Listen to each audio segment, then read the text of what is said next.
হ্যাঁ, আজকে 131 নম্বর বাউরিকান্দি জিপির নবনির্বাচিত প্রতিনিধিদের শপথ অনুষ্ঠান ছিল। সঙ্গে আজকে বাউরিকান্দি জিপির আমরা পঞ্চায়েত গঠন ছিল।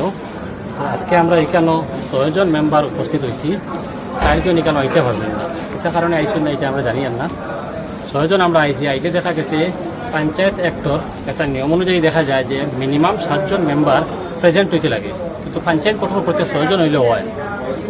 তো সেই হিসাবে আজকের মিটিংটা ভিডিও স্যারে কইছেন যে আমরা পোস্টপন্ড হয়ে গেছি গিয়া, এবং আগামী টাইম আর একটা ডেট আমরা দিয়েছেন, যেটা হইল গিয়া 9 তারিখ বিকালে আমরা 2টার সময় একটা টাইম দিচ্ছি। তো ওটাই। আর কথা হইল গিয়া এখানে আমরা সব আইসি, আমরা একটা উদ্দেশ্য যে আমরা জিপির সাথে কিছু একটা করতাম। এখানে যে 4 জন আইসেন না, তারাও তো সেম উদ্দেশ্য যে জিপির সাথে কিছু করতাম, আর আমরাও আইসলাম এখানে জিপির সাথে কিছু করতাম।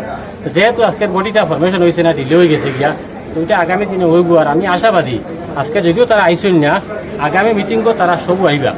আর এবং আমরা দেখব যে এখানেও 100% অ্যাটেন্ডেন্স রইব এবং বডিটাও বনিব এবং আমরা জিপিটা সুন্দরে চলব। আর এখানেও বেশ মানুষ আমার সঙ্গেও এখানে আইসেন।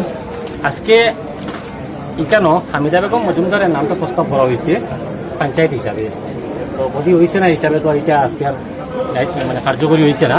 তো আগামী দিনে এটা যেরকম হয় আপনারা সামনে তুলে ধরুন। আর আপনারা সব এখানে আইসুন অনেক কষ্ট করি আমার সঙ্গে, তো আপনারা তো আর এটা হইতাম।